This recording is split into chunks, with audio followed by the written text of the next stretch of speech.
Hello all, I'm Sai and you're watching The Book Diary. In today's video, I'm bringing to you 5 romantic book recommendations. So let's get into today's video. The first book which I'm going to recommend today is P.S. I Love You by Cecelia Ahern. Now, in this book, we have this couple named Jerry and Holly, and of these two, the husband Jerry dies due to brain tumor, and a few days after his death, the wife Holly receives a package, and in this package there are multiple envelopes, and in each envelope there's a letter from Jerry asking her to do some task after his death by him. And at the end of each and every letter there is this line, P.S. I love you. And Jerry knows that Holly is going to be devastated after his death, so he doesn't want her life to be ruined just due to his death. So he tries to rejuvenate her life, and he also succeeds in doing so. If you like painful love stories that they are very warm to comprehend and read, then you have to read P.S. I Love You by Cecelia Ahern, and this is also till date the best romance book which I have read. The next book I'm recommending is the most famous of all the books that I'm speaking about today, and it is The Fault in Our Stars by John Green. Now, this book is about two kids who have faced cancer. The girl, who's Hazel Grace, is suffering from a type of cancer which causes her respiratory ailments, and we have this guy named Augustus who had cancer, and due to it he has lost a leg and he's not having cancer right now. But it shows the life of a person who's undergoing treatment for cancer in a very vivid way, and also we have various fun-filled moments throughout the story. This is a sad story, yet there are multiple instances of comedy and comic elements that have been put throughout by the author. We also get this very clearly fleshed out character of Augustus as well as Hazel. We have this twist towards the end, which some people might guess while we go through like half of the book, but the places in which the book happens are so good, and I think it is very much loved by people because it portrays the pain felt by people in this particular age range in a very proper way. It is not exaggerated, it is not overshadowed by anything else. It is so raw, and that's why it is such a hit. The third book which I'm going to recommend is a fantasy, and it is not a book, it is rather an author, and the author I'm speaking about is J Maas, and you can read all of her books because though they are fantasy, they have this very strong influence of romance throughout. We have two series by the author, which are A Court of Thorns and Roses, which is a romance that is set in a fantasy, and this other series called Throne of Glass, which speaks about which shows the life of an assassin named Selena Sardotian. But of these two, A Court of Thorns and Roses is mostly romance based because it is a romance that is placed in a fantasy setting.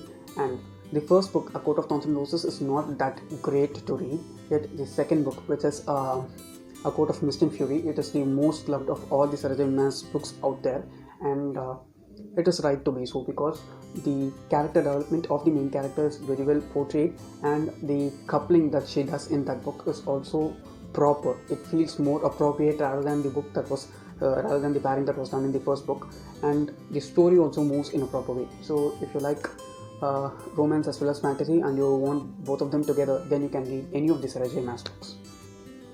The next book that I'm going to recommend is a retelling, and it is the retelling of Pride and Prejudice by Jane Austen, and the book is Pride by Ibi Zoboi. Now, in this book, we have these two people, a girl and a guy from an African settlement, and they are both black people. And this guy, he's rich. He's not just rich, he's crazy rich. And this girl, who is the neighbor of the boy, she's from a normal family with a very simple background, and it also shows the empowerment of women in a proper way and the self-respect that a woman has for herself through this main character who's the lead in the book. And it also shows how such a character can misunderstand a male who's opposite to her at some instances, and it also shows how they can change their opinion from what they had judged before by understanding the person well.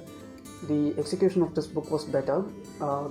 I tried reading Pride and Prejudice. I didn't like that story much, so I DNF'd it. But while I read this retelling, which is Pride, I liked it a lot, and everything was done properly by the author. It was not overdone, it was not underdone.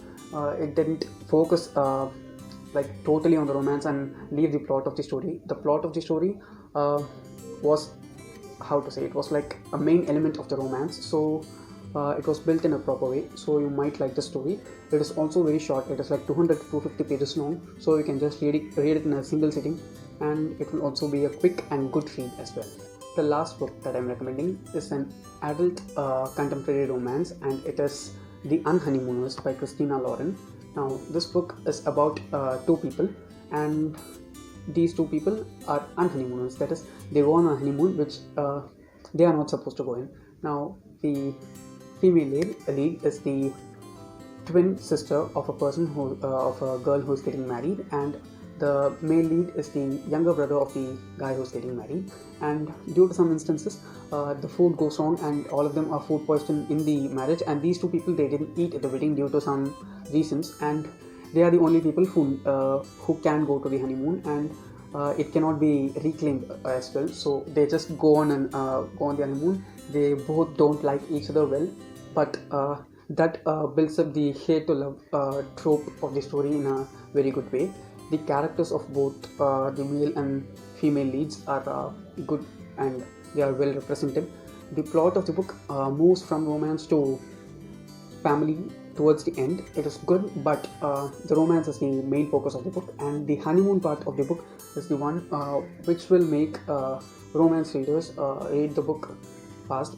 This is not a short book. It is like 400 pages long, yet you can read it within a day or two because of the events which take place in the book. They are so fast paced, they are so normal. It's like watching a movie rather than reading a book. Okay, so those were the 5 romance books which I like to recommend to you guys. If you found this video enjoyable and informative, don't forget to give it a thumbs up and also share it to your friends. If you want to get more content from me, do subscribe to the channel. Thanks for watching.